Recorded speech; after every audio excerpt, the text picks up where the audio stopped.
வங்கியின் சேவைகளை வாடிக்கையாளர்கள் எளிதாக பெறுவதற்காக வாடிக்கையாளர்களை அணுகும் நிகழ்ச்சியானது நடைபெற்றது. சென்னை சோழிங்கநல்லூரில் உள்ள தனியார் விடுதியில் மகாராஷ்டிரா வங்கியின் சேவைகளை வாடிக்கையாளர்கள் எளிதாக பெறுவதற்கான நிகழ்ச்சியில் தமிழ்நாடு மற்றும் புதுச்சேரியை சேர்ந்த வாடிக்கையாளர்கள் மற்றும் வங்கி அதிகாரிகள் கலந்து கொண்டனர். இந்நிகழ்ச்சி வாடிக்கையாளர்களுடன் வலுவான உறவுகளை மேம்படுத்துவதில் வங்கியின் அர்ப்பணிப்பை வெளிப்படுத்தும் விதமாக அமைந்திருந்தது. மகாராஷ்டிரா வங்கியின் செயல் இயக்குனர் திரு ஆஷிஷ் பாண்டே தலைமை விருந்தினராக கலந்து கொண்டு சிறப்புரையாற்றினார்.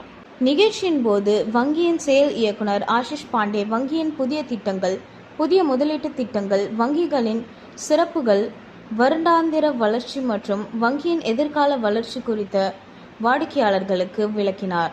மகாராஷ்டிரா வங்கியின் செயல் இயக்குனர் திரு ஆஷிஷ் பாண்டே பேசுகையில், எங்கள் வங்கி தெற்கு பிராந்தியத்தில் கணிசமாக வளர்ந்து வருவதற்கு காரணமான எங்கள் வங்கி ஊழியர்களுக்கும் அதேபோன்று எங்களின் மதிப்புமிக்க வாடிக்கையாளர்களுக்கும் எனது நன்றியையும் பாராட்டுகளையும் தெரிவித்துக் கொள்கிறேன். இந்த ஆண்டில் மகாராஷ்டிரா வங்கி அடிமட்ட அளவில் 102.6% வளர்ச்சியடைந்து ரூபாய் 2602 கோடியாக உள்ளது.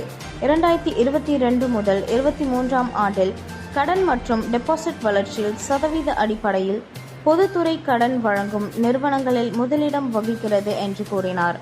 350க்கும் மேற்பட்ட வாடிக்கையாளர்கள் கலந்து கொண்ட இந்நிகழ்ச்சியில் 165.47 கோடி வர்த்தகம் திரட்டப்பட்டது. மகாராஷ்டிரா வங்கியின் செயல் இயக்குனர் ஆஷிஷ் பாண்டே MSME சில்லறை வணிகம் மற்றும் கல்வி கடனாளிகளின் பயனாளிகள் முதல் பல்வேறு வாடிக்கையாளர்களுக்கு அனுமதி கடிதத்தை வழங்கினார்.